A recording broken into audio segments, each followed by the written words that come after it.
Hello, everyone, and thanks for joining us as we explore the Governor's January 2024 budget proposal.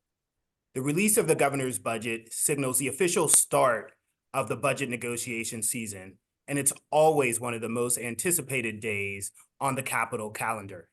This year, perhaps more than ever, as the cloud of possibly huge deficits hung over the budget process. As it turns out, when the governor unveiled his budget yesterday, it contained a number of surprises. We're going to examine those and explore the implications for California public schools. And I know you're ready to get to that, so we'll hop right into the action after taking just a brief break for some housekeeping details. This is how you can participate in today's webinar. The first portion of the webinar will be CSBA staff going through the budget, presenting their findings to you. The second half, we turn over to the membership, allow you to ask questions of our experts to get the information you need to take back to your local school districts and county offices of education. To do that, we ask that you use the Q&A button, the one with the two speech bubble icons, to participate. We won't answer your questions right away. Again, we will reserve them for the end of the webinar, but staff is going through the queue of questions while the presentation is occurring, so we can select the ones that are most relevant for today's presentation. So direct your questions to Q&A, not to chat, the single speech bubble icon, but to the Q&A. And we will try to get to all the questions that we can once the first part of the presentation is concluded. And guiding you through the budget today, we have an able group of experts led by Patrick O'Donnell, who is the chief of our Governmental Relations Department. Some of you may be surprised not to see the name Dennis Myers there. It'll be the first time in a while we have a new person in this position, and we're very fortunate to have an esteemed legislator like Patrick O'Donnell now heading the advocacy efforts here at CSBA.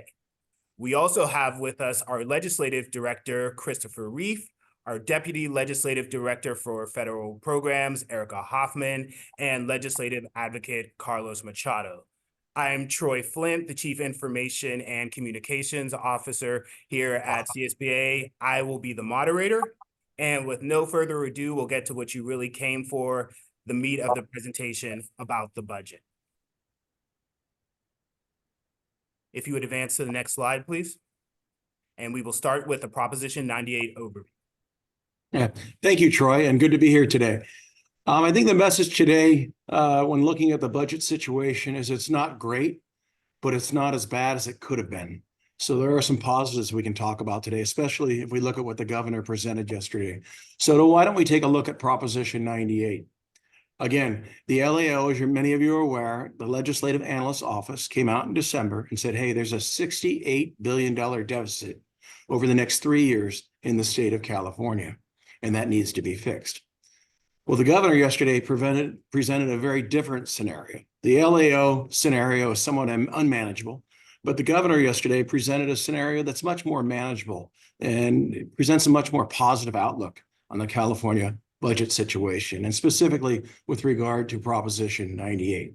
So again, the LAO projected a $68 billion deficit, but yesterday in the governor's budget presentation, he presented a budget deficit of about $38 billion over 3 years. So a $30 billion difference between the two.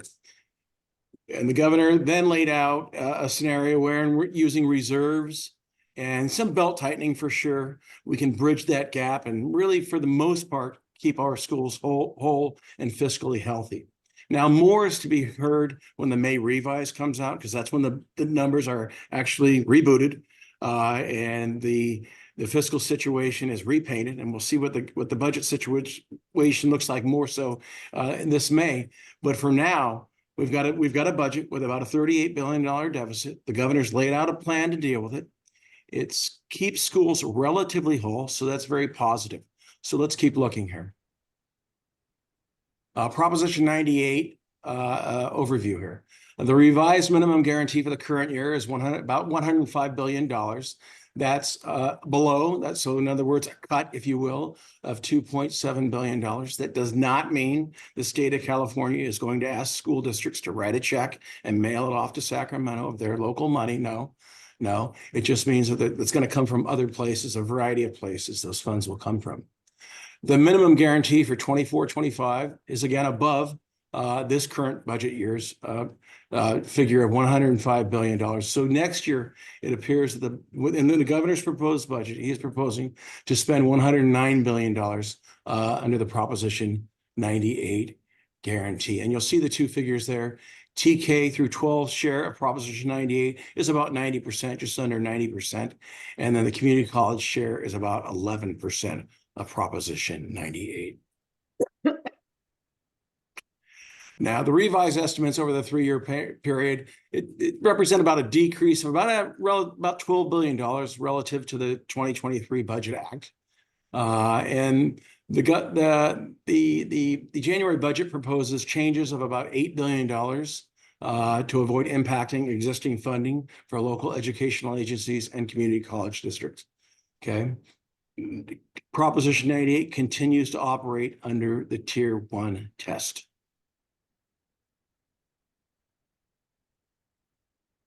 Now, the good news is there is a reserve for Proposition 98, and Chris Reef is going to detail that for you right now.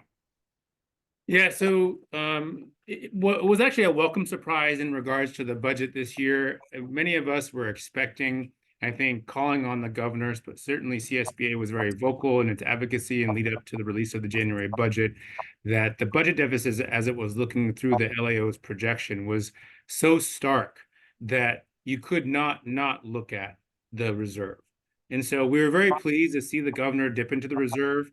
Now, remember, there is in the state budget, we have a general fund, right? And 40%, generally speaking, is Prop 98.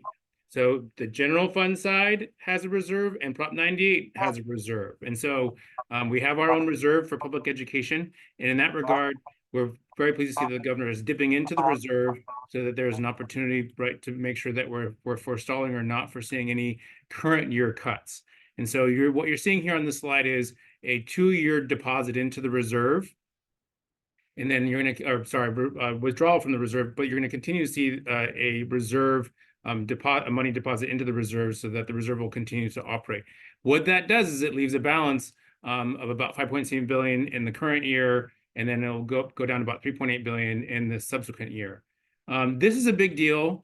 As many of you know and who've been around for a little while will remember that back during the Governor Brown days, there was an effort to cap local district reserves at 2%.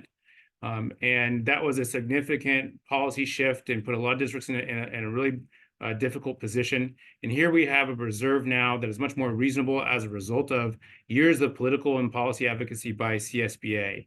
And so this slide here kind of goes over how the local cap reserve operates and how it is connected to the Prop 98 reserve. So essentially, whenever you have a statewide reserve of about 3% of the overall K through 12 share of Prop 98, it triggers a local reserve. And that will then trigger our medium to larger size school districts to operate within a 10% cap. But again, because of the concessions that we were able to achieve over 10 years ago, we're really seeing the fruits of that labor today, especially as it relates to how the reserve cap has operated over these last couple of years. And most substantially, within the reserve cap, there's flexibility, right? So it doesn't apply to unassigned funds. So funds that are or I apologize, it applies to unassigned funds. And so if you actually have money into sub-accounts, that money doesn't count towards how you calculate your 10% reserve. And we were also very successful in getting small school districts, right? Those are districts that have 2,500 ADA or below, and basic aid districts are also exempt. So these are welcome changes, and we were very pleased to see the governor dipping into the reserve to be able to help bridge the current year budget deficit and the budget year deficit. Now we do see a little bit of a COLA here. It's very modest. The COLA obviously is much lower than what many of you saw in previous years during the heights of the pandemic. So we're saving a 0.76% COLA. That's basically resulting in about a $1.4 billion bump in LCFF statewide.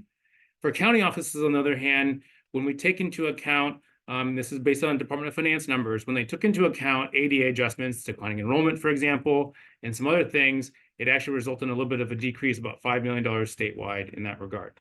Now, again, many of you will also know that the COLA does apply to certain categoricals and not others. here's just a kind of a courtesy list of the number of programs that end up really receiving this more modest COLA of 0.76, which you see accounts to about $65 million statewide.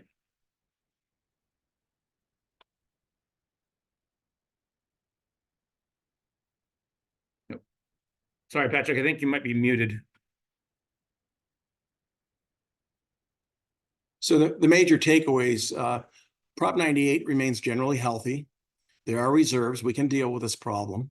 Okay. Schools are largely spared at this time. But that doesn't mean, hey, we just walk away, we're fine, we're good. No, we really need to engage. We need to have a significant amount of engagement from our CSBA membership this year to make sure the legislature knows that they need to protect our schools and the fine work that you're doing. Okay, I always say, don't agonize, organize. So you're going to be hearing this year from your CSBA team. Okay, we're going to need you. Okay, we're going to need you to advocate. So please watch for those emails, those texts, etc., asking you to engage. And when asked to engage, please do, because your engagement, your expertise really makes the difference. And it's going to be key this year to make sure that schools are kept whole. With that, I'll turn it back.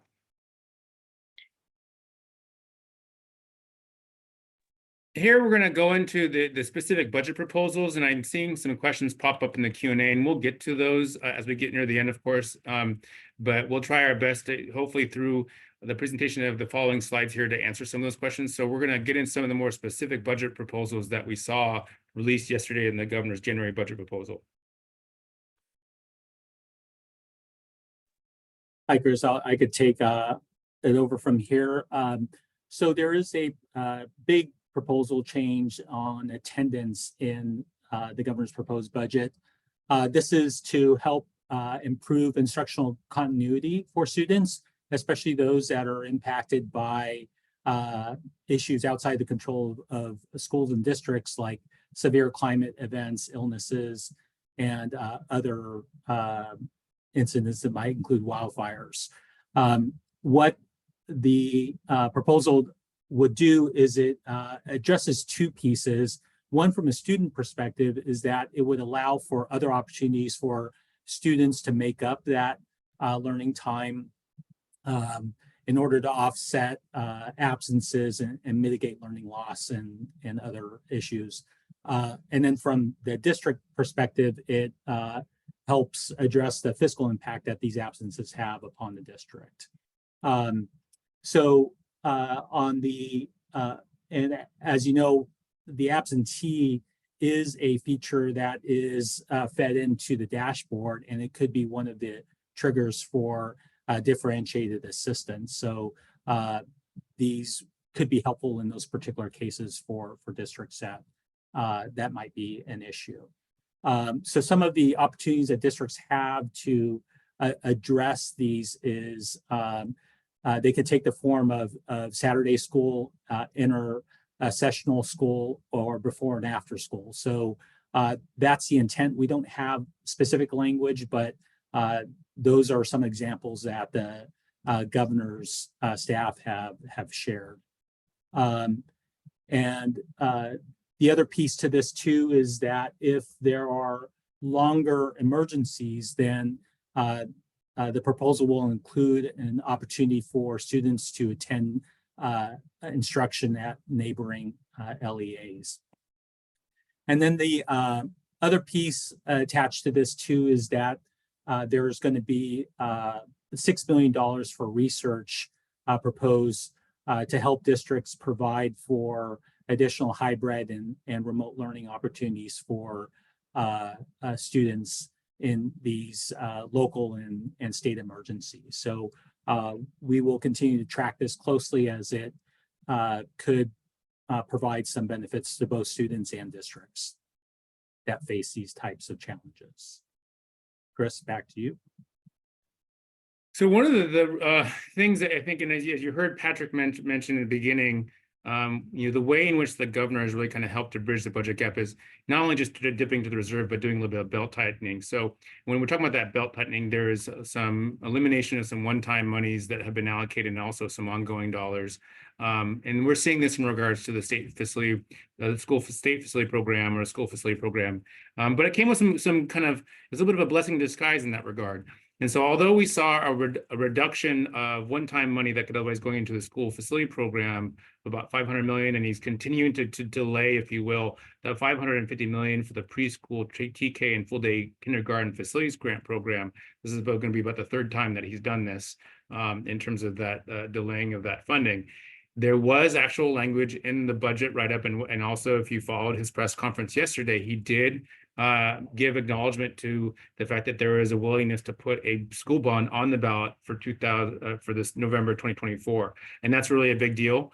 And so here at CSBA, we've been tracking two bills, SB 28 by Senator Glazer and AB 247 by Assemblymember Maritsuchi. The major difference is one includes CSU and the UC and the other doesn't. We are, very much supportive of both. I think it will come down to how the negotiations will occur in the coming months as it relates to the legislature placing that bond on the ballot. So the big piece, I think, taking away here in regards to the school facility dollars that the governor went over is that essentially we're hopefully going to see a school bond on the ballot in November, which we haven't seen in a little while, and is very much welcome news. We also saw some, a little bit too far there, some proposals around TK. Now, many of you might recall when the governor announced his UTK, or Universal Transitional Kindergarten for all 4-year-olds back in 2022, he made a promise. He made a promise that he would rebench Prop 98 to reflect the enrollment growth that would come with the enrollment of these young 4-year-olds. And so over the last 2 years, as we've seen over the first 2 years of the 4-year rollout, we've seen the governor include that rebench of Prop 98. Again, remember that Prop 98 is a minimum funding guarantee, and so you're going to need to add more money in to be able to reflect that enrollment growth. Otherwise, we'll be spreading that butter over a bigger piece of toast. And so we're going to, in this coming school year, we're seeing eligibility expand by 2 birth months from April 2nd to June 2nd. And the governor did, in his budget announcement, did refer to that TK would be rebenched, but interestingly, he didn't actually really reveal the number. And we've inquired with the Department of Finance. They're still working on what that actual calculation would be. So we're hoping to get that number in the coming weeks here to be able to share with you. Now, in regards to transportation and other types of challenges that we've seen, especially as it relates to facilities, the delay of the 550 million for the preschool, full day kindergarten, TK facility grant program was not welcome news. And so we're going to continue to advocate around that in that regard. In terms of preschool, there is an additional $53.7 million to meet the existing reimbursement rate obligations for state preschool. As many of you might know, we fund the state preschool program very similarly to how we fund K-12 education. So as opposed to ADA, we call it a reimbursement rate, or a standard reimbursement rate that's set by statute. And so there's been recent negotiations with child care workers across the state for preschool that have negotiated a collective bargaining agreement. This 53.7 million is a reflection of that negotiation. In terms of teacher recruitment and preparation, at the onset of the pandemic in 2021, you saw a lot of dollars being put in, one-time dollars, about $5 billion over a period of 5 years. That was a real big initial investment into our teacher recruitment and preparation efforts. Ever since then, we've seen some adjustments kind of year over year. And again, we're seeing that here. And we're also seeing some welcome adjustments to making it a little bit more efficient in terms of how teaching candidates can be able to get and qualify underneath the basic the basic subject matter components of getting their credential. And so during the pandemic, you might recall that there was language in the budget that allowed you to submit a candidate to submit their college syllabi, for example, to the Commission on Teacher Credentialing, and they could use that to be able to meet the basic subject matter requirements and be able to do and also provide other types of portfolio work. So in continuing with that spirit, we're seeing there a greater opportunity for folks to submit transcripts, for example, to be able to meet subject matter competency. We're going to see, of course, also a a creation of a elementary arts and music education authorization for CTE teachers. Right now, there's already this authorization that exists for grades 7 to 12 for those CTE teachers. This is going to add that into the elementary school years.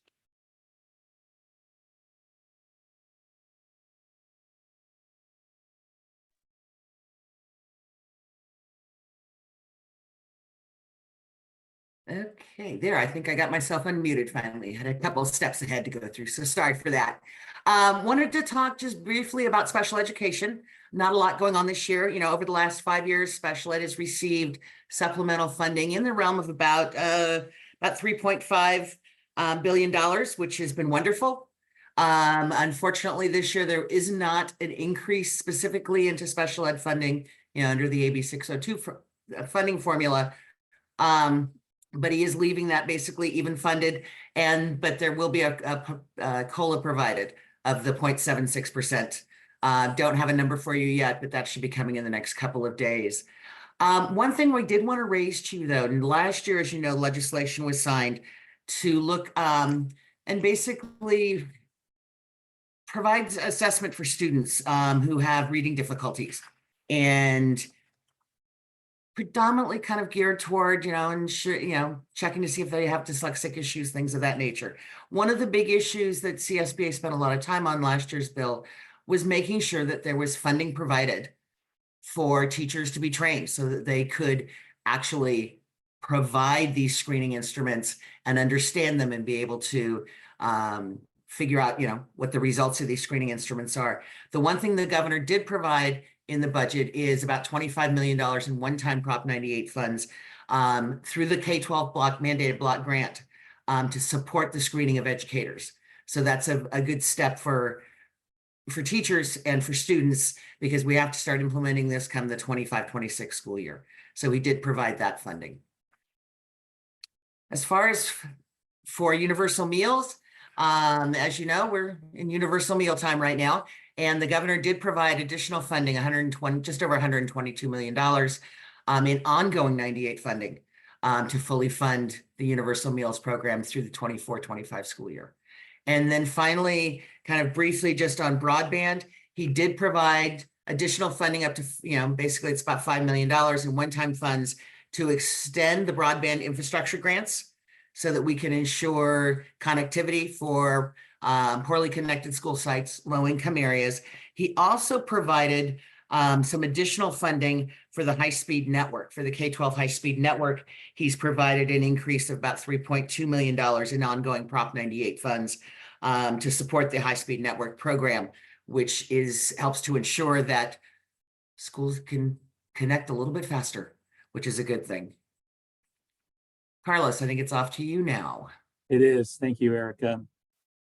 So a couple of pieces, updates on learning recovery and also the math framework. First on learning recovery.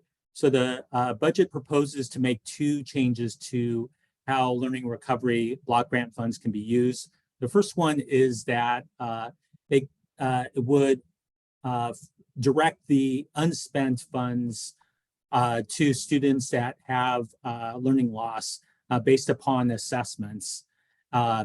And also that also align with the LEA's LCAP. And the second change here would allow for a support for professional development, using those funds for professional development towards the implementation of the math framework. As you may recall, the math framework was approved by the state board late last year, and now we're moving into implementation. The state board's going to be hearing an item in January on instructional materials, scheduling the adoption of those. And the budget here is proposing to provide for training for teachers. The proposal here would direct these funds to a county office of education that would then in turn work with the University of California subject matter projects to come up with a training for coaches and other trainers that would provide support to teachers locally. So that's $20 million for that program, and it aligns with the current work underway with implementation of the mathematics framework. So that's the update there. And Erica, I think it goes back to you. Yeah, just kind of wanted to run down real quickly, kind of some other notable budget adjustments and proposals the governor's put together. He does continue the one-time Prop 98 funding for the greening of the school bus fleets. This is about $500 million. And they also, one other proposal he has this year would clarify that charter schools are included in the ERAF, the Education Revenue Augmentation Fund, in order to receive funding. This is something that's been kind of bouncing back and forth for the last couple of years. So he's provided direction for that to make sure that gets included. Haven't seen language on that. That will come forward in one of the trailer bills that will be coming out. He's provided funding this year, $7 million in one-time general Prop 98 funding to start addressing issues with regards to testing students or assessing students in science and critical thinking.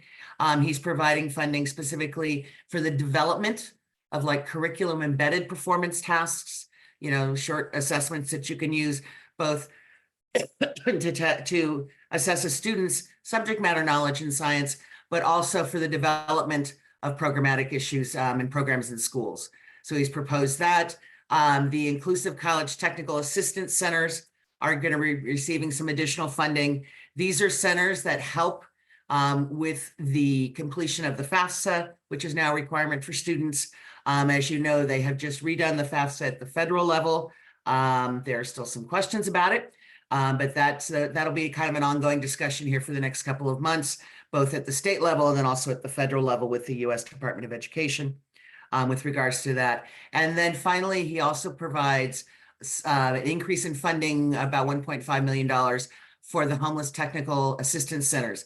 And these were kind of started via federal American Rescue Plan funding from a couple of years ago. And this is to basically provide for ongoing funding for these centers to ensure that our homeless students have access to appropriate educational programs and assistance to hopefully get them housed and in a little bit calmer life so that they can then succeed in school. But that's kind of just some of the other points that the governor's done. Oh, he did provide, as one last thing, was it last year, a couple of years ago, he provided funding for park access for students in 4th grade. And he is providing some additional funding in this year's budget to include that, or to provide for the ongoing access of 4th grade students to the state parks, to try to get kids out into the fresh air and find out what mountains and beaches and all those things look like that unfortunately some of our students don't get to see that often. And since I saw a question, I'll take a little bit of liberty here to address the ERAF question. So what we have around ERAF is essentially a one paragraph write-up on the proposal. As some of you might know, CSBA has been involved in some of the discussions around how ERAF is calculated and how ERAF impacts and benefits schools and local property taxes revenues. And so unfortunately, we don't have a lot to draw on to be able to answer the question regarding how it will impact basic aid districts. The question now comes down to how whether or not it includes the calculation of charter schools within the calculation of ERAF itself, as well as in terms of how the benefit structure will work and what that means in terms of the revenue pass-throughs, if there are going to be any. So those are a lot of pieces to think about when it comes to ERAF. We'll certainly continue to pay attention since we've been leading in terms of our advocacy around the issue of and the impacts of the excess ERAF especially. So please do stay tuned on that one. Here in just, again, getting down to the budget, I think we were really kind of just yesterday when we were listening to the governor's budget and the fact that the deficit projection was much smaller than what was anticipated. We were very pleased to kind of see what was announced in the budget and how the governor was proposing to fully fund and keep Prop 98 levels maintained in current years in that regard. But it still doesn't mean that there weren't things that we would have liked to have seen and things that we continue to want to see addressed. One thing is pensions. Pension costs continue to be a very significant cost to districts. As many of you guys know, It is actually in many respects an unfunded mandate, right? These are rates that are set by CalPERS and CalSTRS, and it is a mandate upon districts for you to be able to pay out of your general fund. And as these rates go up, then that results in obviously a greater encroachment into your general fund and your ability to be able to spend the budget on what you like, which is obviously your students. Staffing shortages continue to be a struggle and a challenge across the board. Not rarely does a week go by that we don't see an article about a lot of the challenges many districts are facing in relation to the availability of substitute teachers, availability of credentialed teachers, the cost of living and the impacts of housing. And so this will be something that we're going to continue to monitor and continue to advocate for. We've been at the forefront of conversations about how to do educational workforce housing as a result. And so it will be something that we will continue to bang the drum about. TK facilities, like I mentioned before, is also another area where we would have liked to see a little more attention played.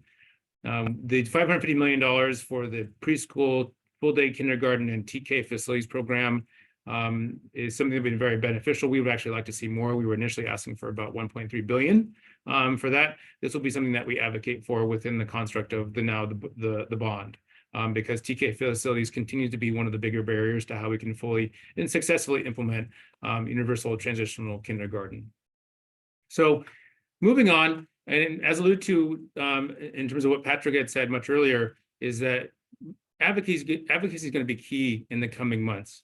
And so this is something that we like to really highlight in the as we approach March. And this is our Legislative Action Week. I want to say thank you to everybody who's participated in past Legislative Action Weeks. They've been very successful. Last year, we had over 300 participants from throughout the state. And this, we're going to do it again, and we're going to do it again virtually. And so I really want to encourage everybody to visit our website and click on and go to the link here that's listed and sign up for our Legislative Action Week. This is something that all you have to do is sign up. We coordinate all the meetings, we schedule all the meetings, and all you have to do is log on and help advocate. We produce all the talking points and we produce all the issues that are important to what the issues are at the time. And the reason why Legislative Action Week is so effective is that because we held it at a very particular time of the year, which is basically just about 2 months after the governor's January budget is released, but right before the legislature starts its bill hearings. And so it's a nice kind of quiet time where we kind of hold court and we really help change the educational narrative and really put forth that preeminent voice in public education. So please do consider participating in Legislative Action Week. And if you haven't already, please do reach out to your PACERs. Your PACERs will certainly help you in getting enrolled and registered and to be participated, and will be playing a key role in that regard. And again, another area that we are also very active is in our action alert system. I want to again say thank you to all of the members who responded to our action alerts that we did last year around particular pieces of legislation that we were mostly opposed to, unfortunately, but they were critical in terms of the governor's actions on those bills, resulting in some very fortunate vetoes. And so if you have your phone in front of you, if you're not using it right now, please do text CSBA for Kids to 52886. Again, CSBA for Kids to 52886. And why that is huge is because then we can be able to, and we use it very sparingly, just so you know, we only use this action alert system probably about 3 to 4 times a year at most.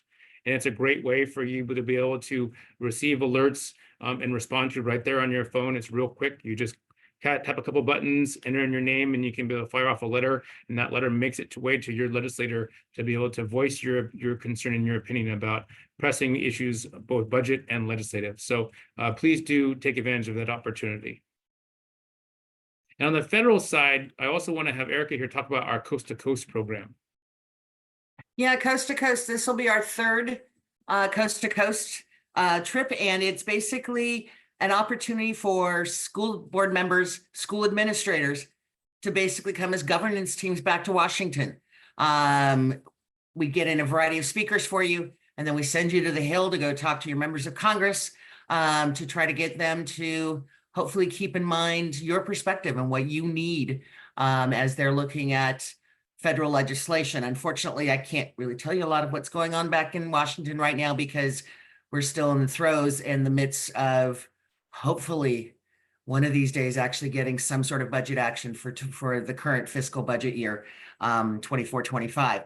So we'll see. We might have a budget. We might still be in the throes of this, and this is something that we will also include for you to be able to discuss with your members of Congress of what the impact is of them not putting forward an actual budget that you as school districts can then use the funding for the programs you need and to address the needs of your students. But this will be April 8th through 10th this year at the Mayflower Hotel in Washington, D.C. And it's a good, fun time, and welcome back. And hopefully nothing else will be there right as the cherry blossoms are coming out. And then also we have our the budget perspectives that we do. Oops, a little too far there. That we do with our colleagues over at Capital Advisors, AXA. And I apologize, there's a little bit of a typo here. That should say January 19th, not January 29th. My apologies.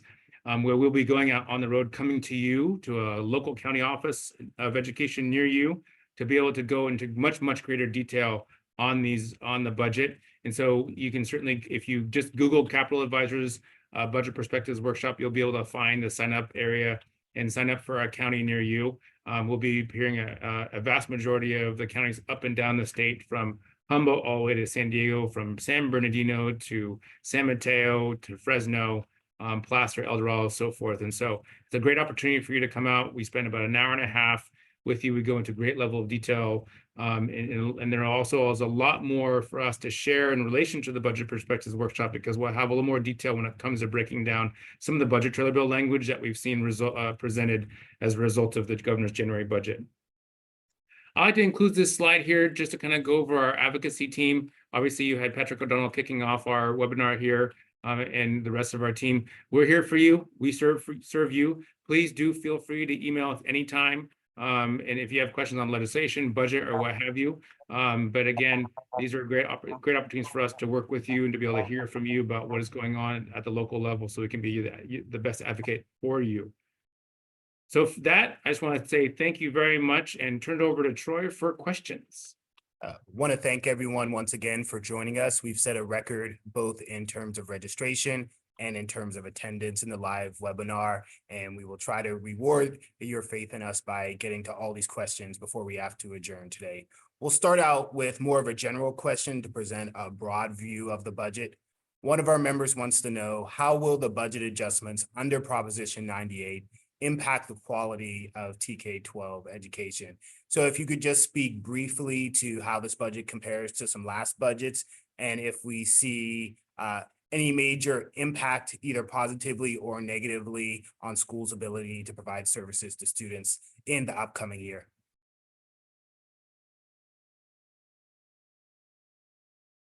I was going to let you go first, Erica. Patrick, you want to take this one? No.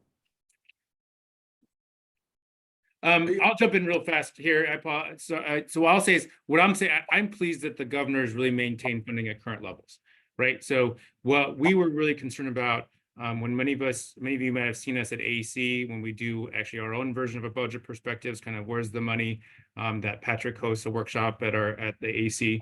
We were very concerned, right? We hosted that with the LIO, and in terms of what the budget deficit was going to look like. And so mid-year cuts was one where we were really concerned we might begin to see that. We were also concerned that we might begin to see deferrals, for example, that many of us experienced during the pandemic. And we haven't seen any of that, right? And there's a question here relating to kind of the projections and why were the numbers so different between the LIO and the governor. We can get into that a little bit. I'm not going to really straight answer that question, unfortunately, because we don't know the answer per se. But I think we can all speculate a little bit. But again, I think I'm more pleased that this governor has really helped to maintain funding at current levels. Thanks, Chris. So we had a number of questions about COLA, so I'm going to ask them in sequence here. But the first one is just for people who don't understand or aren't really aware of how the COLA is determined. How is that arrived at? Can you provide the background on that? So COLA is basically impacted predominantly by inflation. It's a number that's developed predominantly out of the Department of Finance. It's done and looks at the past four financial quarters. So right now, we're in the first quarter of the year. They'll actually look through the next 2 quarters before, or go back an additional 2 quarters in the next quarter before they develop the COLA. So this is just a proposed COLA. And again, you'll see a COLA For many of you who saw the COLAs during the latter half of the pandemic, especially in 22 and 23, those were upwards of 8%. Those were some of the biggest COLAs I've seen in my career. I've been working in the legislature for about 20 years or so. I've never seen a COLA that large. And I think that what we've said in the past is, unfortunately, I don't know if we're going to start seeing those COLAs ever, in the near future. The federal government has done, and the Treasury Department and others have done have worked really hard to lower the impacts of inflation. So you're seeing those results in terms of how the COLA was calculated. And if I may, Chris, add to that, the COLA isn't just something a number the legislature decides. It's actually a set formula in statute. That's where it's derived from. It's not just someone writing a number in there and changing it throughout the legislative process. Typically, it's that number set through the formula and is spit out by that formula, and boom, that's the COLA. Last year, 8.22%. This year, obviously, quite a bit lower. Probably a reflection that inflation is slowing down significantly.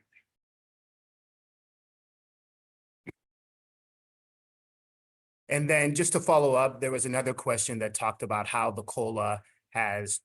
estimated COLA has changed from the summer when it was around 3%. And then the LAO said 1 to 2%.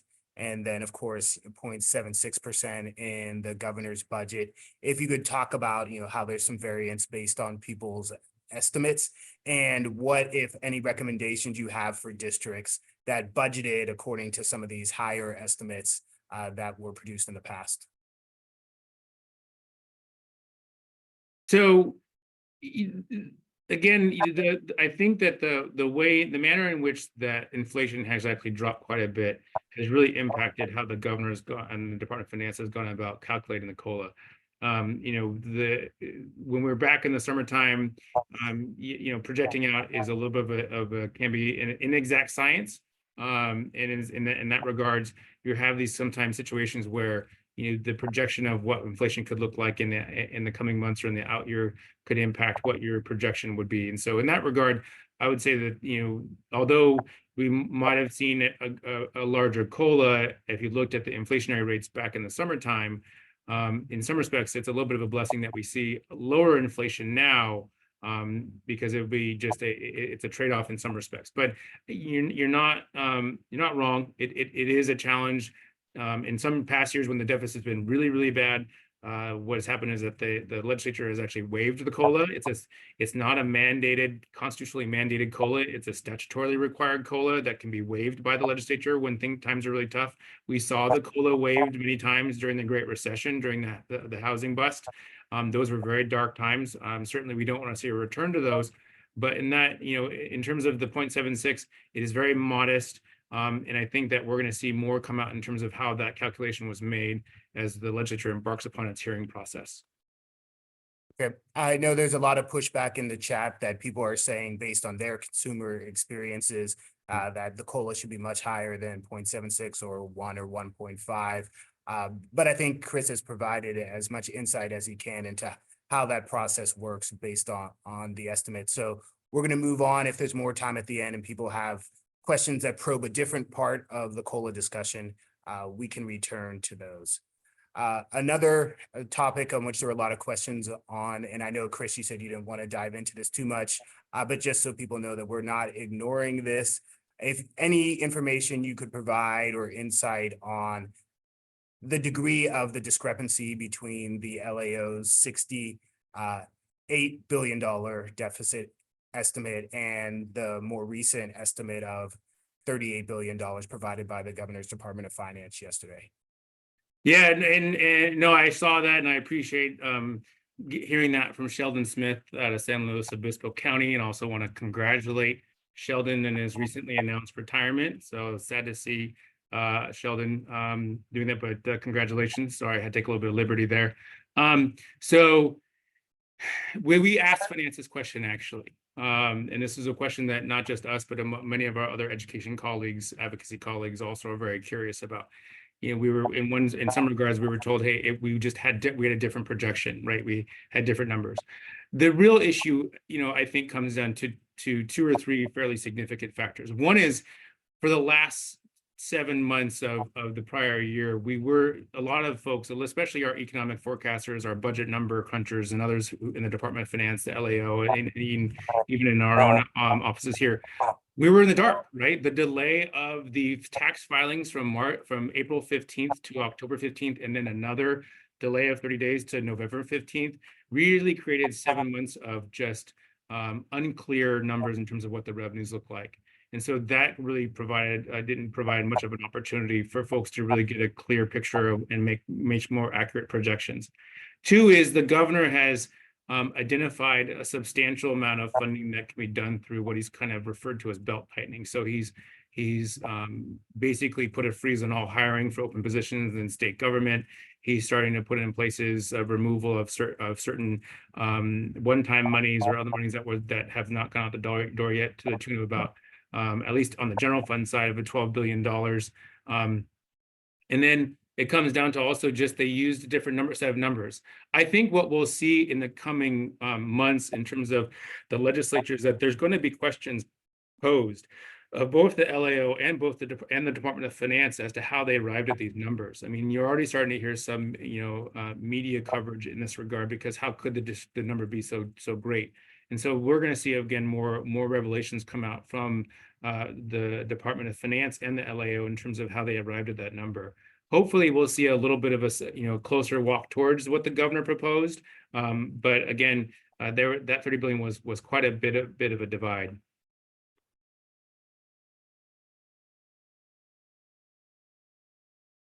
And so just to tease out something you alluded to in your response, Chris, and I appreciate you providing that insight. Do you think that the legislature is going to move forward working from these numbers, or are they possibly going to be working from a different starting point in terms of the perceived deficit? I'm just looking for my crystal ball. So that's a tough call. What I would say is the legislature in the past year used some fairly rosy property tax revenues to be able to bridge the budget gap as when they adopted the 2023 budget, right? And we saw some of those property tax revenues not come to fruition and contribute potentially to the operational deficit. And so, put yourself in their shoes, politically speaking. Do you want the better number or do you want the worst number?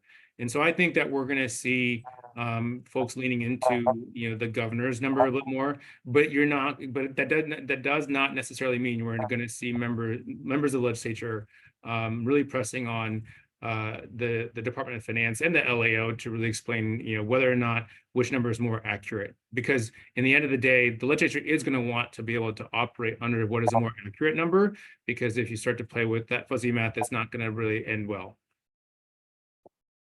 Thank you, Chris. We have another question that says, what are the conversations regarding the over appropriation? Not a term that I would use because we don't believe that Prop 98 has ever been close to over appropriated, but in a technical sense, what are the conversations regarding the over appropriation of Prop 98 for the 22-23 fiscal year?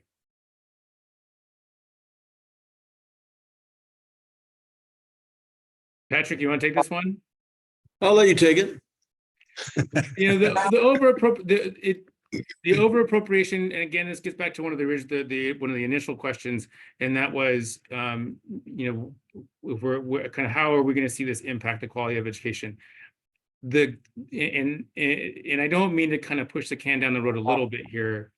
We are going to embark upon, and the legislature is going to embark upon a number of oversight hearings on the budget in the coming months, and we'll be in those rooms testifying.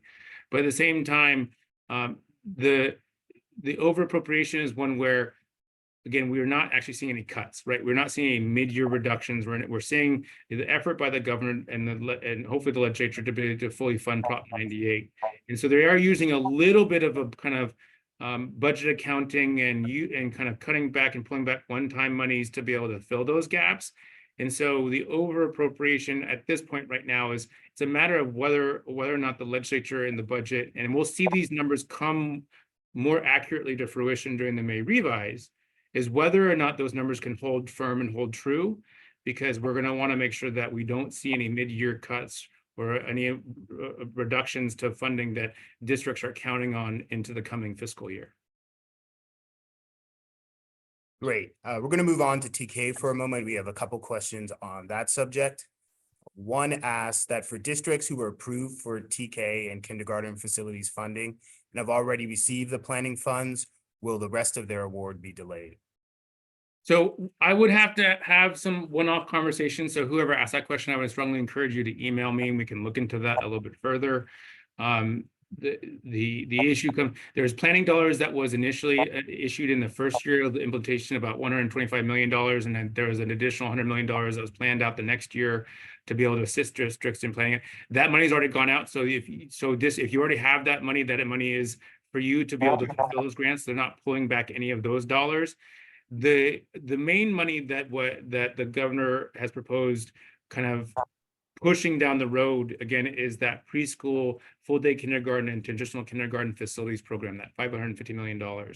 So that money has not gone out. The state allocation board has not issued any grant money in that regard. So if your district hasn't received that, that's fine.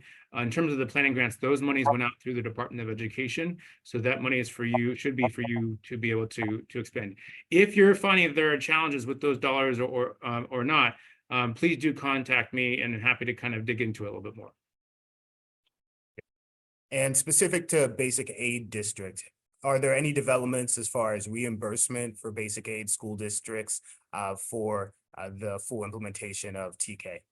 So this is one of the things that we continue to advocate for, and I know this has been a struggle and a frustration for many of our revenue, our basic aid districts or community funded districts out there. This is something that we have regularly advocated for. We work very closely. There's actually a basic aid district or community funded district coalition, and we work with them in advocating before the legislature. Right now, unfortunately, the legislature has not seen itself willing to be able to provide additional dollars in the budget to be able to help bridge the gap. And so right now, for my basic aids and our revenue limit, or not revenue limit, our community funded districts in the room here, I am sorry to say that unfortunately there is no dollars that I've seen so far, at least in this January budget proposed for that. But this is going to be continue to be a real issue, especially as it relates to just the cost of doing running a school district in a high cost state. Staying on the topic of basic aid districts for a moment, we provided a general overview of the impact of the budget on the quality of TK-12 education. Is there any specific impact for basic aid districts that's different in either a positive or a negative way than for the LCFF funded districts?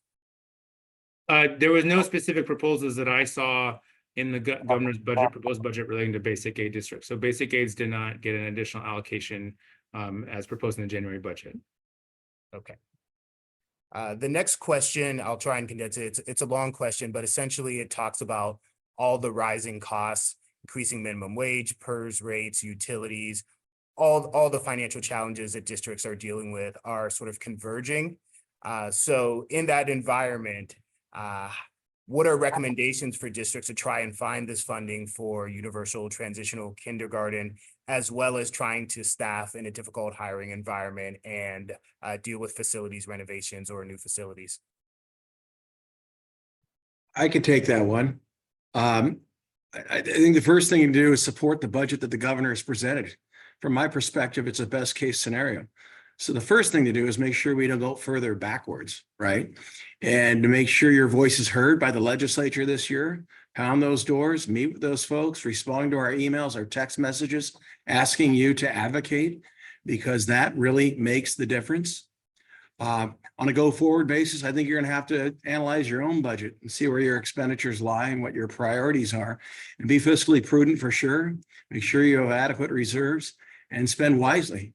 Be cautious, but also be optimistic that this governor's budget will make it through the process and be the budget we have for next year. Thanks, Patrick. And I know I said we were done with COLA, but just to clarify this last point, one more question. The 0.76 COLA in the governor's budget proposal, is that a firm number? Is there wiggle room there? Do you think that might go up in the final budget? I could take that one, Chris. It might go up, it might even go down. It depends upon economic factors. There is a day where, as we move through the process, they will pick a day and say, that is the number based on the statutory formula, based on the formula in law, and say that is the formula. But again, the economy could change in a much more positive fashion, even in a much more negative fashion between now and the date they actually select to say that is the formula.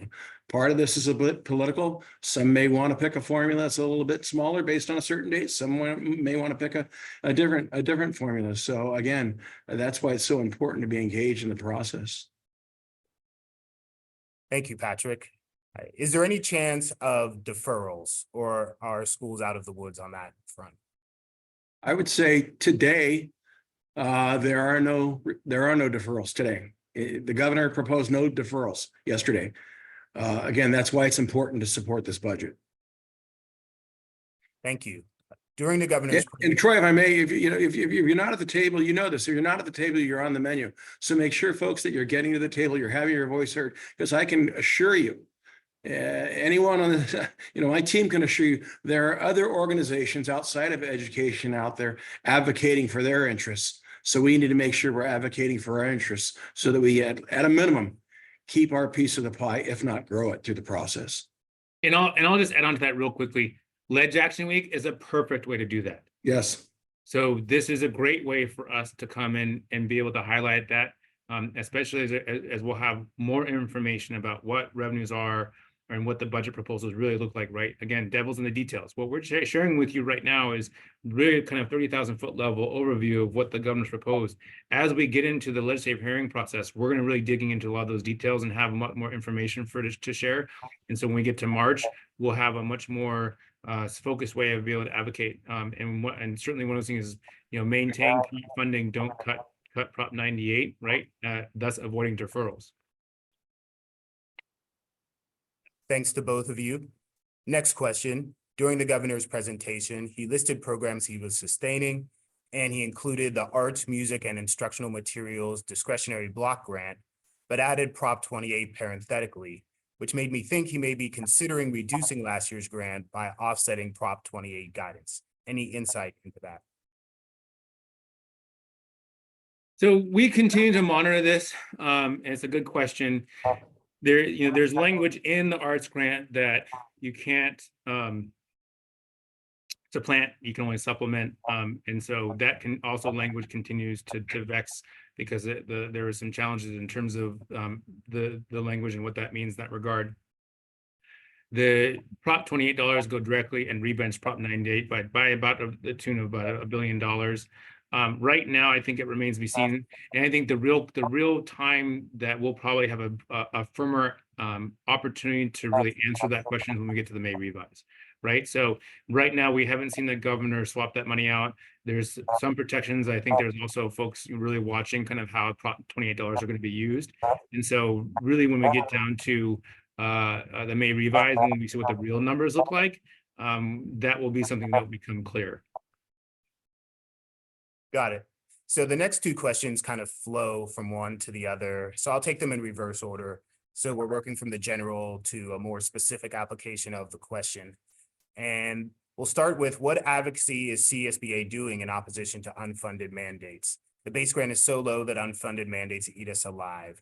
The requirement to teach cursive is the latest. Nothing against cursive, it's just an example.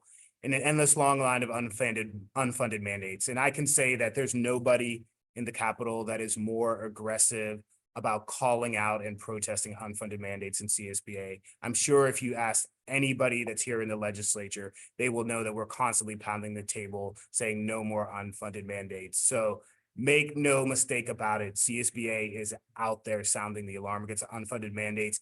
If you want to talk more about specifics, Patrick or Chris. Well, I think you just laid it out, Troy, very well. The policy problem is more and more mandates are being put upon schools without funding associated with those mandates. The political problem is that the legislature has been resisting our ask that they not keep doing this, quite frankly, our pushback.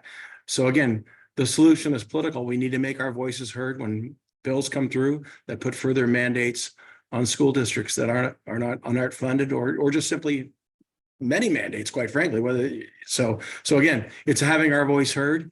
It's standing up. It's having relationships with your legislators. It's responding to our texts, our emails. That is big stuff. You're hearing us say that many, many times today because that helps us. That helps us do our job. Right? When you are out there knocking on the doors, sending emails, making calls to legislators, that helps us do our job. It helps us push back against mandates. Great. And to that point, you know, or most people probably know at this point that there is a mandate upcoming for transitioning to green or electric school buses. And one of our members is wondering, when will we receive the district's allocation for greening of the school bus fleet? So that money is being administered by the California Air Resources Board. And the information on how to apply for those grants is available. It's not going out as a block grant. It's a competitive grant. So it's a grant that, you know, districts will apply for to be able to fund those green buses. And by green, I mean zero emissions. So this is money to buy zero emission buses, which are predominantly electric buses. So it's something that strategically, I think a district would have to consider as to whether or not they wanted to make that type of investment. We know we have growing concerns in terms of the implementation and logistical challenges that come with starting to move more towards an electrical bus fleet when we lack the necessary and adequate energy infrastructure and grid infrastructure to be able to support that. And so, and also I would just take a little bit of extra point here to say the initial dollar amount was actually 1.5 billion. And it may recall that the governor proposed that in the 22 budget. And it's taken quite a bit of time to get that money out the door. And that was one-time money that had not been spent. And it was reduced to be able to help offset last year's proposed cuts to the 2 discretionary block grants. And we were very successful. And again, circling back to that issue about advocacy, there is a perfect example of how we are effective in our advocacy, because we helped really keep or kind of fight back on cuts to the learning recovery emergency block grant and the IM discretionary block grants. But that being said, keep an eye on the ARB, have a conversation with your business official. This should have been something, if you know whether or not you voted on it, anyone that your district applied for that grant, then you know. I don't believe that the grants have quite been issued yet, but don't quote me on that. So pay attention to the California Air Resources Board. They actually have a listserv that they operate where they will announce when and how they intend to announce the availability of those grants. Thank you, Chris. And I'm happy to help too. If someone wants to email me, I'm happy to help put them in contact. The next question concerns one of our sponsored bills from last year, SB 645. Is CSBA doing any advocacy on SB 645, the administrator-teacher ratio formula? So yes, this has been something that we've been trying to push for quite some time now. Unfortunately, 645 we tried to resurrect it.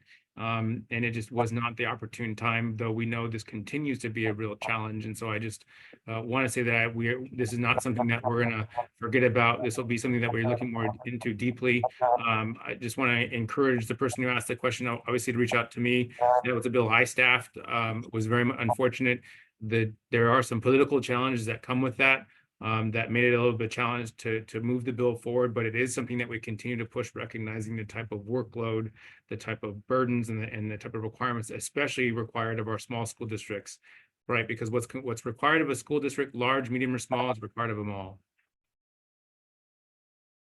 The TK eligibility expands by 2 months from April 2nd to June 2nd. Does this apply for the 2024-25 school year? Yes. So there's 2 more years of implementation that will culminate with the 25-26 school year. So it was there's already 3 months. Remember, they did they did TK about 10-12 years ago, and so they now are going after the remaining 9 months of that birth year element. And so we did 2 months. We've done another 2 months. We're going to do another 2 months. That'll be 6 months. There'll be 3 months left, and that last 3 months will be done be required in the 25-26 school year. Got it. Let's move to ELOP. Is there any update or change to the Extended Learning Opportunities Program funding? There was no proposed changes. All monies, and I'll take a little bit of liberty to go beyond ELOP. So a lot of the programs that the governor had, these kind of transformational programs that he had referred to and during the budgets he presented during the middle of the pandemic, remain. That includes some big wins for CSBA, including home to school transportation. So we fully anticipate that as we start to see more details on the budget come out, that those large investments, not just ELOP, not just home to school transportation, but also, and then you heard Erica talk about universal school meals. And then of course, we also have the community schools grant program. Our expectation is that they will continue to be fully funded at current levels. The next question is about Legislative Action Week. Members wondering, is a virtual Legislative Action Week really effective? Could you talk about our experiences with a virtual Legislative Action Week and our assessment of its effectiveness? Oh, I love that question. That's a great question. You can call me old-fashioned sometimes and say, hey, you know, those in-person meetings are great. But when we talk about doing, and for those of you who are aware, prior to the pandemic, right, we did a legislative action day, right? Everybody would come up, fly to Sacramento, and we would lobby and storm the Capitol and do a full day of lobbying meetings throughout the Capitol. Those meetings, those days would generate probably about 125, maybe 130 school board members coming from all over the state. Doing it virtually, we've tripled that number. We've gotten close to 400 participants in our legislative action week. And not only do those virtual meetings allow for greater flexibility and greater number of you to participate who can't afford to fly or take the time off from your daily jobs to come up to Sacramento or come down to Sacramento on that matter. It also allows for great follow-up, right? These are, when Patrick is talking about developing and maintaining relationships, it's not just about developing and maintaining relationships with your legislator, it's also about developing and maintaining relationships with their staff, right? And so it provides a great opportunity for you to work with your local pacer to be able to do those local coffees, going to lunch or sitting down and talking about what are the big pressing issues that are facing your district specifically and how those issues align with what we are advocating up here statewide. And if I may add, Troy in particular, there may be opportunities after legislative week, post legislative week, particularly around the time of the May revise, and especially this year, given the budget situation, where we might want to have some in-person presence. So stay tuned for that. Good. We'll look forward to more info about that. The next question concerns whether there are scholarships for small school district trustees to participate in some of these events. I think particularly the Coast to Coast federal advocacy event in DC. And Erica, I know, would like to answer this question. Yeah, unfortunately, at this point in time, there is not. It's something we talked about when we first started this. It's probably an issue we need to take time and revisit. Probably not for this year, but we'll add it to the conversations for expansion and changes in coast to coast for follow-up years to come. So, but I appreciate you raising it again, so thank you. Longer term issue. Is anyone there looking at the funding basis for schools? I'm not so much thinking about Prop 98, though that is certainly a topic, but rather the concept of equalized funding and providing a more stable funding source than the current methodology. Thanks in advance for any comments. So as many of you know, we have in the past, and we're embarking upon a campaign to push an initiative to provide greater full and fair funding. The opportunities around providing a greater flexibility for the state to be able to raise revenues, to be able to better fully fund education. Again, speaking to the issue of, you know, Prop 98 is a minimum guarantee, it's a floor, not a ceiling. And I hate to answer this question this way, but what I'll say is where we are is we're really more, our best approach this year is really a matter of the best offense is a good defense, right? Not only are we trying to protect what it looks to be a very, you know, good budget proposal at a time of a potential significant budget deficit, but also we're facing some initiatives that we might see on the November ballot relating to how local districts, school districts for that matter, can address issues of parcel taxes or address issues of additional revenue, even at the state level. And so it's a bit premature for us to speak specifically about those, but those are something that we're very much keeping our eye on, and will be something of a subject of discussion in the coming year, election year especially, because that could, if that proposition that was put on the ballot in terms of requiring 2/3 vote majority for all fee increases and all revenue increases, could be create an existential crisis for not just school districts, but for all local agencies across the board, from public safety to cities to counties, special districts, and so forth. We have a question about whether there's any idea what the COLAs will be in the out years, 2025, 26, and 26, 27. Based on previous responses, I assume it's too early to say. And yes, that's correct. You know, the COLA, trying to predict a COLA right now would be very premature, and we wouldn't want to give false promise. Okay. We have a question about the reserve. Can you explain how the 10% local reserve is calculated once again? Is Sure. it triggered now, or is there a future time it is So- projected this will be triggered? How the local reserve cap is triggered is based upon whether or not the state's Prop 98 reserve reaches the cap of 3% of the overall Prop 98 amount. So what the governor has proposed and the way in which the reserve is funded here at the state level, the Prop 98 reserve, we are hitting that 3% cap. So what that does is in turn, it triggers the local 10% cap. And so the way it works locally, and this is just generally speaking, and what I would first say is for the person who asked the question or anybody else who's interested, is take the time to sit down with your CBO or your business official or your accounting team and talk about how that would work. There's great flexibility in terms of the concessions that CSBA won about 10 years ago in relation to how the local reserve cap works. But essentially, the reserve cap applies to your general fund for all non-assigned funds or unassigned funds. So if you have, say, funds that have been allocated into an instructional materials account or into a transportational account or into your labor and compensation account, for example, those are all assigned funds. So those are monies that would not count towards how you calculate your 10% reserve cap. So there's great flexibility for a district to be able to maneuver, especially during these difficult times. Is there any movement or any discussion on efforts to stabilize declining enrollment, especially in small rural districts, or to offset that in some manner? We saw some good conversations happening in past year's budget. We very much fought for and worked with the governor and the legislature in putting in place a permanent 3-year averaging over time during the middle of the pandemic. We also advocated for the COVID ADA relief, which really helped districts that were impacted during the Omicron and the Delta surges. And those were areas where we really felt good progress was made. There continues to be conversations about moving from an ADA-based funding methodology to a enrollment-based funding methodology. But again, that doesn't really answer that more fundamental question of how should we be funding public education.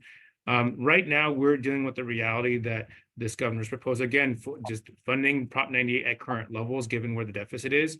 And so, again, that kind of good offense is a best defense approach is a strategy that we are embarking upon. But it doesn't detract from the fact that we do continue to try to press and push forward the conversation about how do we envision the future of public education as it relates to adequate funding. That will continue to be a priority of CSBA. We have another question related to attendance and ADA. How will an attendance recovery program be funded by districts? If a student participates, does the district recover any of the lost ADA from their previous absences?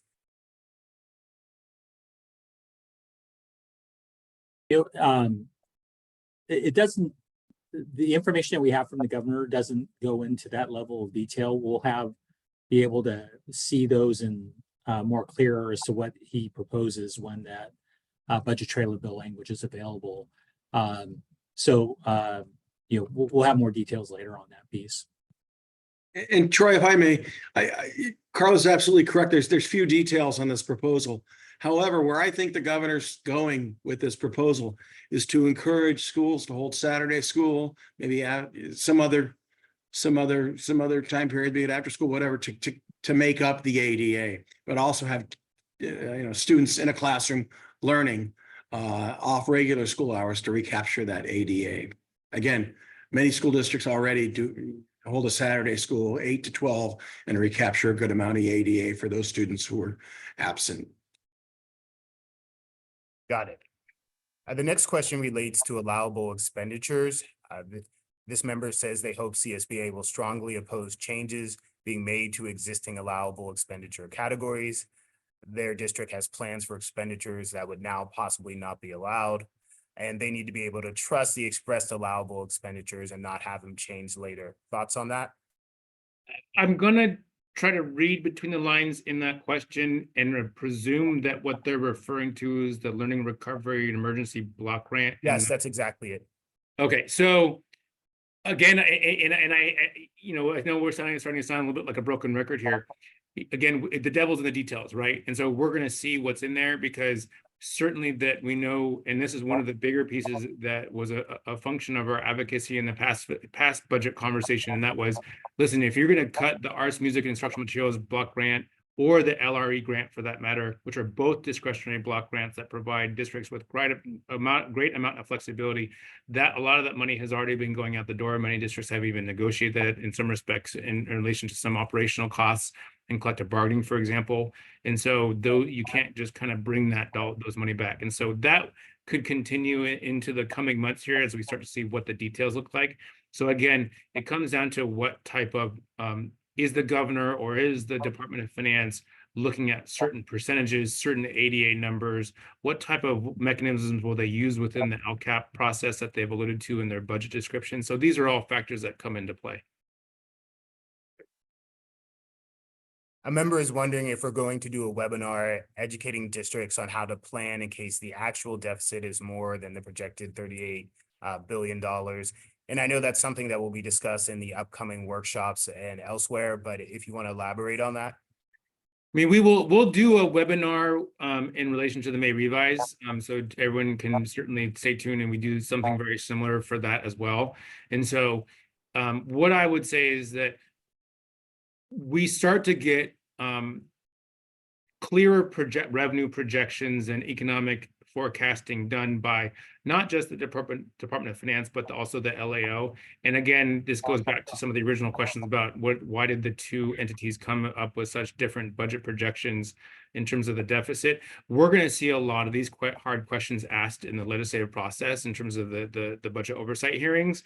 And so that will be something that will give us a clearer picture in terms of what to expect as we approach the May revise, right? Will we see these numbers used by the governor really come due, or will we see what the LAO put out in terms of the type of more kind of dreary perspective? So as we get closer to April, when folks start filing their personal income taxes, and we start seeing what property taxes start to look like and so forth, we'll have a much clearer picture, and we'll be working much closely with all of you to be able to activate our advocacy so that the legislature understands that any moves towards trying to cut Prop 98 or cut LCFF or do deferrals will only impact the quality of education we're able to provide for our students.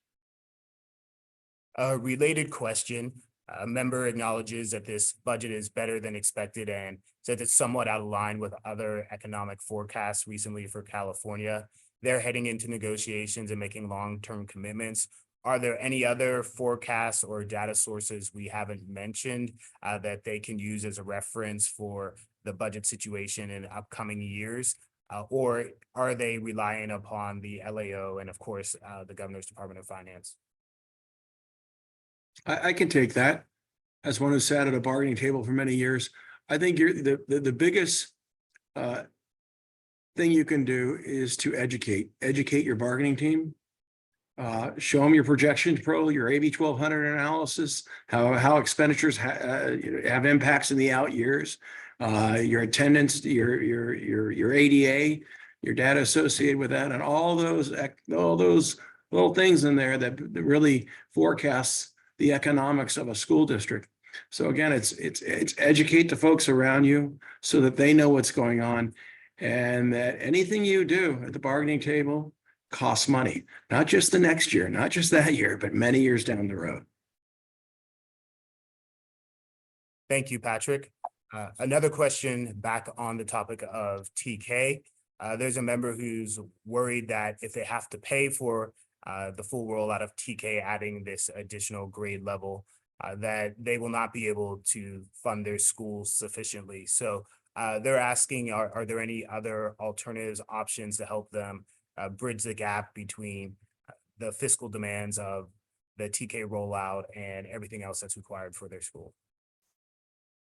Yeah, the tough situation here is obviously the although on the one hand, the governor has committed to rebenching Prop 98 and adding additional dollars into what essentially comes out in your LCFF apportionment to help fund that. What is not included in the budget are things like the logistical challenges, the implementation challenges that come with that, right? From finding the right classroom, from doing transportation, to be able to hire a teacher and a teacher's aide or that second adult to help staff that classroom continues to be a real challenge. And I'm not going to sugarcoat it. This is one of the reasons why this continues to be an unresolved issue for us, because just a rebench doesn't address the full scenario. You need to be able to have adequate funding to be able to do this type of large programmatic implementation. And no bones about it. TK is probably one of the largest educational program requirements and implementation that we have seen in a generation. This is the addition of almost an entire grade school year and continues to be one of the major challenges. And so we're going to continue to advocate and this will be part of our advocacy. And so, again, not to, maybe be a little cliche here, but that's why Ledge Action Week is so important, because I wouldn't be surprised if when we get down to the talking points, and I saw a question here in terms of preparing for Ledge Action Week, we do all the talking points, we produce all the materials. Again, all you got to do is show up. We do a webinar training and we help prepare you for all the meetings and everything. But we will, TK will continue to be a major focus for us in terms of whether or not districts can really make universal TK a reality. The next question says that one of the things we heard is that the governor would not fund any new applications for grants, like the community school grant, for example. Do you know if that's correct, or are those funds still accepting and processing new applications? At this point, I mean, what the governor provided yesterday, he's basically silent on it. He really doesn't say much about the community or the community schools grants. The presumption is that they will continue. And be relatively flat funded. So that's going to be the question of how would that impact potentially what grant amounts are. And so that's something that I will add to my list of questions and list of issues to make sure to take a good look at when we actually start getting trailer bill language on this. Thanks, Erica. The next question concerns talking points. Do we have talking points that members can refer to when they're at the bargaining table? Yes, we will be getting those to you.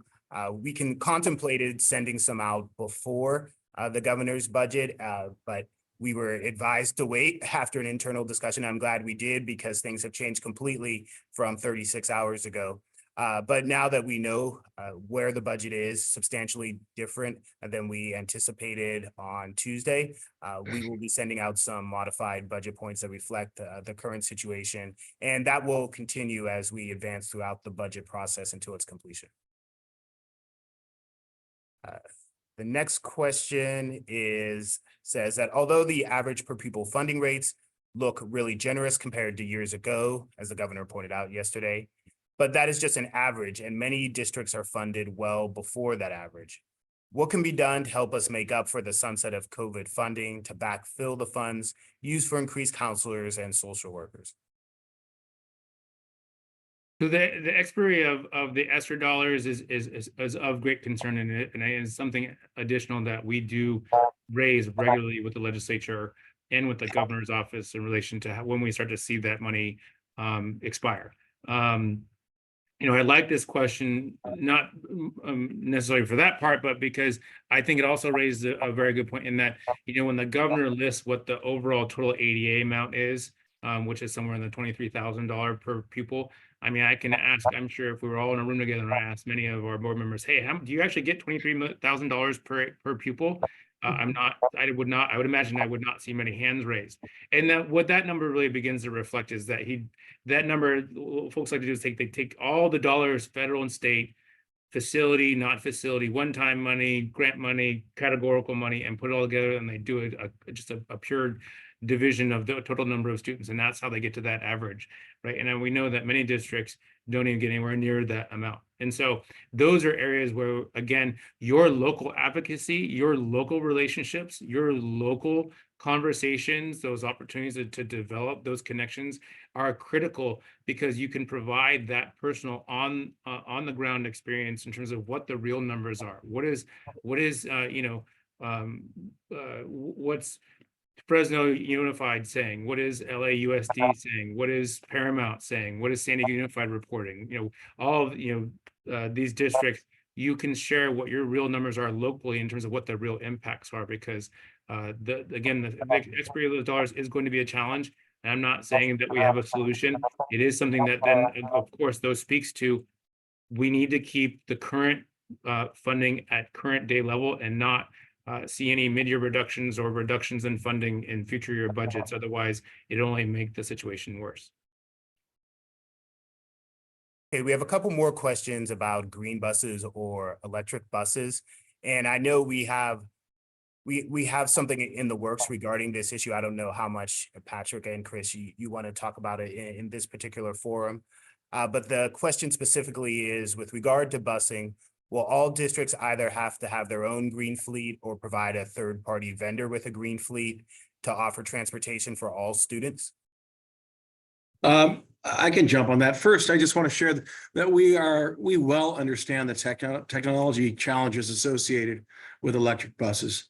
We know that they might work in some districts, and they definitely won't work in other districts. A bus that's going to have to travel 2 hours through the mountains in the snow that's electric, I think there's some huge technology issues there that we're aware of. So I just want to underscore that we're pretty skeptical that these types of buses are going to work everywhere. Might they work in some places? Yes, but still, even where we have them now, we're hearing that there's some problems with the electric bus fleets. But as far as what the mandates look like, the mandate, as I understand it, Chris, and you can weigh in here too, is simply that after 2035, they will not be able to purchase anything but a zero emission bus. So Chris, why don't you take off with it from No, there? and that's correct. So the legislation that did that was AB 579 by, as I remember saying last year. We were very much opposed to it. There are some abilities to appeal and get 5-year extensions underneath that, but that does the requirement or the prohibition of the sale of any combustion engine buses after 2035 is real. And it's something that really does raise concerns, because even though that's more than 10 years from now, I think that it would be a struggle for folks to be able to say that we'll see the type of changes grid-wise, infrastructure-wise, technology-wise, to be able to do that and meet what those requirements are. So it continues to be, a real challenge in terms of what we're seeing and how that policy will impact how industry responds. So in regards to the industry and whether or not, more specifically to the question of, do we have to green our own fleet, or can we contract? Every district's different. Some districts form transportation JPAs and contract with local bus services and what have you. And yes, those can meet those requirements. But I'll say is, there is no current mandate that requires all school buses to be electric buses. All we're talking about right now is that there is a law that says you can't buy anything but an electric bus beginning in 2035. So you can continue to try to maintain buses past 2035, but then that again raises issues of capacity, economies of scale, supply and demand, physical plant services, bus yards, so forth and so on. So and to more specifically answer that question, the answer is yes, you can have your own green fleets. You can contract out for your own bus services. This was all within the construct of your operational costs. And I just like to kind of maybe wave our flag a little bit here, because it was a result of all of your advocacy that we saw in the 2022 budget a significant reinvestment in the home to school transportation program. Many of you will remember that we fought tooth and nail to try to keep the legislature from mandating every student receiving a ride to school, regardless of whether or not they needed it and without any funding, right? Speaking to the issue of that unfunded mandate. And so we really have a great opportunity for within LCF, within the budget, that districts can be able to claim up to 60% of their true transportation costs to really start to rebuild their transportation services for their students. Okay, new topic. the ethnic studies requirement and the funding required to plan and implement on the timeline offered by the class of 2030 required. How is this impacted in the budget, and what funds can be used to implement the ethnic studies requirement? There was funding in earlier budget, and Chris, correct me if I'm wrong, I think it was 50 million that did help with implementation. There's no change or modification suggested in this proposal to that. And I'll just add that there's nothing new that's in this budget that would help districts to implement that going forward. So no change, but nothing new either. So I hope that helps answer the question. Okay. Question, I'm not sure if this is explicitly budget related, but worth answering. We use Saturday school at our high school. Can we do it at elementary school as well? That's a good question. So I'll take that question within the context of the proposal around the attendance reporting changes that we saw listed in the governor's budget. What I'll say is stay tuned. We know that what the governor is proposing is kind of twofold, like Carlos had talked about, right? When Carlos talked about that slide, what it was is really planning for an uncertain future as it relates to climate emergencies, wildfires, and other types of local, regional, and statewide emergencies, and how we can better serve students remotely, but then also conversely helping to address some of the more chronic absenteeism issues that we've seen as we start to emerge from the pandemic. And so I think what we'll start to see is some more specific language coming out of that proposal as to what kind of permissions. In terms of the specific question of whether or not elementary schools offer Saturday school, I don't know the answer off the top of my head. We'd have to do a little bit of digging. And what I would say is, I know this person asked it. I think, I'm not sure if it was an anonymous question or not, but I would just encourage this person to reach out to us and we can certainly help them answer that question. Okay, and I think that's just about all the questions. If the panelists would take a look at the chat, is there anything else there that we need to add or address? Okay, we'll finish with one final question, which we have answered before, but we know not everybody was here at the beginning of the Q&A. And this concerns how there can be such a big discrepancy between the LAO projections and the governor's projections. We will end this webinar like we began it, dealing with that question. So again, really, there's a number of factors that played into it, and I'll just say it real quickly. As you might recall last year, right, because we had those severe winter storms in the beginning of 2023, there's a number of states of emergencies declared throughout about 45 counties of the 58 counties, not just here in California, but elsewhere. And so as a result, the governor and then the IRS followed suit in delaying the filing of personal income taxes from April 15th to October 15th. That deadline was then pushed back an additional 30 days to November 15th. That 7-month kind of black curtain that was put over what our revenues could be really did not provide a lot of opportunity for us to look at, or the state to look at, much more accurate numbers. Also, you see the governor has chosen to go to some belt tightening strategies, right? Kind of starting to suspend the spending of one-time monies, freezing all hiring and state government, really seeing where there's an opportunity to really bridge what is a additional $12 billion in a budget deficit. And then, of course, it's just a different set of numbers. What the LA, we're unsure on what numbers the LAO use versus the Department of Finance. Sometimes it's just a little bit of a rosier projection. So a number of those, when taken in totality, I think that's where you see a little bit of the kind of the difference between the 68 and the $38 billion, that $30 billion difference. But again, those numbers will start to will be looked at, and will be we are certainly anticipating many questions as the Assembly and the Senate budget committees embark upon their budget hearing process. Because I'd be very surprised if members did not try to figure out why the discrepancy was so big. And Troy, if I may quickly, and what the governor's looking at is he's looking at a decline in interest rates. He's predicting a decline in interest rates, more real estate sales. That means more capital gains, more stock market activity. That means capital gains, more IPOs, initial public offerings. That means a lot more money the state coffers, more income tax, mostly from wealthy folks, right? quite frankly. So that's really where the governor is getting his numbers. And to the governor's defense, we have a very buoyant budget in the state of California. Ours is probably the most buoyant public budget probably in the world, quite frankly, of any significant government entity. It goes way up during good times and goes way down during bad times, and it can change on a dime. So at this point, I would just say, accept what the governor tells us right now, advocate to keep what the governor has proposed, because it is what we have right now, and it's better to have a bird in the hand, right? And be prepared to engage with your CSBA colleagues throughout the year to make sure that education has a voice and you get what you need to do your jobs. Great. Okay, we're down to the last two items, I promise. So there were a number of questions, which I'll just sort of consolidate into one general statement that Chris can elaborate on. But questions about disparities in funding or the relationship between LCFF funded districts and basic aid districts. So Chris and/or Patrick, if you could address how those two coexist sometimes uneasily in our state funding system.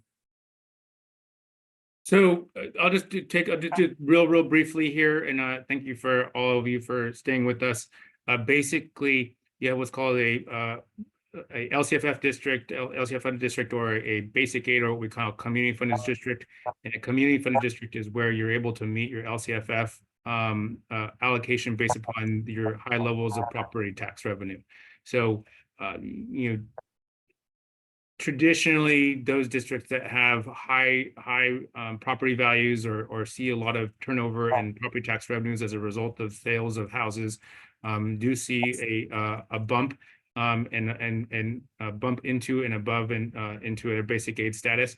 I will say that there are a number of districts that we kind of call fence sitters. There's about 110 or so districts roughly that are basic aid, and that number changes every year based upon the calculations. But we have these districts that are kind of fence sitters. It's very difficult because they'll float back and forth between them being an LCFF district and a community funded district, and that really makes it difficult, especially for the board and the CBO to be able to project out what their real revenues are, and especially at a time when you're trying to do 3 years of budget solvency to meet your AB 1200 requirement. So those really do present challenges, logistical challenges to some of our basic aids that really do kind of float back and forth. And again, sometimes at times for basic aids, the cost of living does really make an impact where even though it might be a high cost, area or high revenue area, it doesn't always necessarily mean that they're a wash in revenues and funds.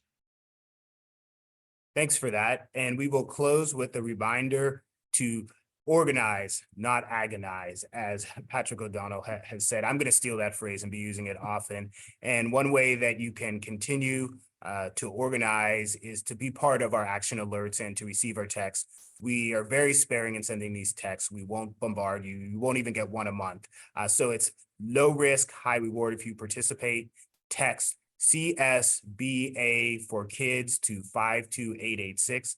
Again, that number is 52886, and you text CSBA for kids. Thank you to everybody for taking part. This is not the end. This is really just the beginning of the budget process and CSBA's advocacy, which we will be partnering with you to make sure the voice of TK-12 schools are heard here in Sacramento. So thank you, and until next time, take care.